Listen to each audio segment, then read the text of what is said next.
Hi there, Dave Markham here. It's Holy Saturday. It's the 46th day of Lent. Some people don't count Sundays, so they have different numbers, but I just counted every day since Ash Wednesday.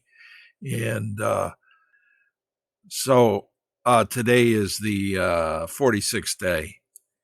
And the Bible passage from the New Testament comes from Luke chapter 24, verses 1 through 12. And it tells the story of Jesus's female disciples who go to the burial cave where they buried the body of Jesus on Friday. They don't go till Monday because Saturday is Sabbath.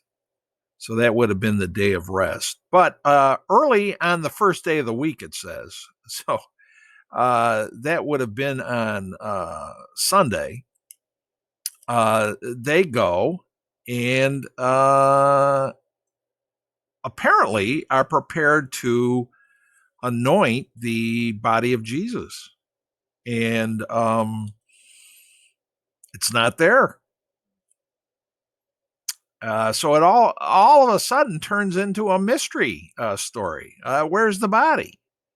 And in the Gospel of Luke, it says there's two angelic type phantoms that appear and remind the women that Jesus had prophesied his own death and uh, rising up, which which nowadays we call the resurrection.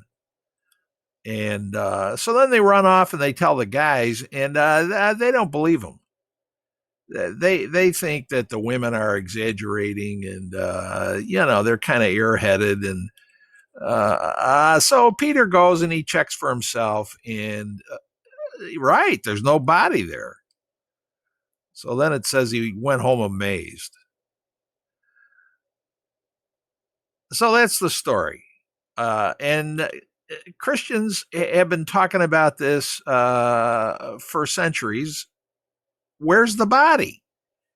And they talk about the resurrection, and they go on and on as if bodily resurrection is the deal, and they're missing the point.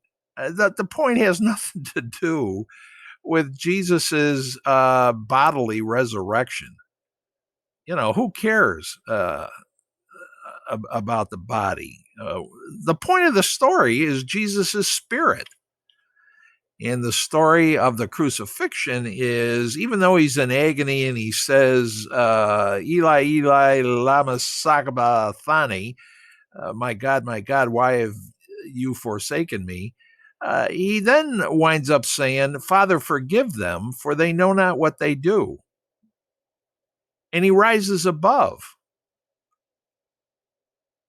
their torturing and abuse and execution of him, and he forgives them. Jesus rises above it. Now that takes a big person. I aspire to be like Jesus. When people are abusing me and they're unfair to me and they're critical and my feelings are hurt, or they do other things to me that I feel very resentful about or upset about, or feel that I'm being abused in some way, it's very hard to step back and rise above that and forgive your sources of torment and say, Father, forgive them, for they know not what they do. And yet, when I've been able to do that, it very often dawns on me to be true. It's not that people are unwilling to do the right thing or treat me right. They're incompetent. They don't know what they're doing. They're working out of their own ego instead of from their spirit. So Jesus sets a great example for us here. And that's the whole point of Lent, is to renounce the path of the ego and get on the path of the spirit, which is unconditional love. And that's the message of Easter. And Jesus offers us an extreme example of how to do that. And would that we could follow his example. Takes years. At any rate, I hope you've had a good Lent. And, it's kind of like the preseason. It's just a warm up. because now the season starts, and the game of life is going to continue.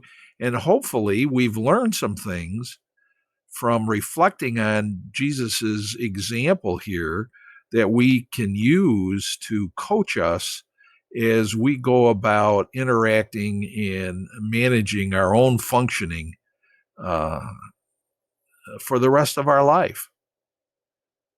Thanks for visiting with me during this series. I hope these reflections have been helpful to you, and have a blessed Easter. Be well, stay well. Bye.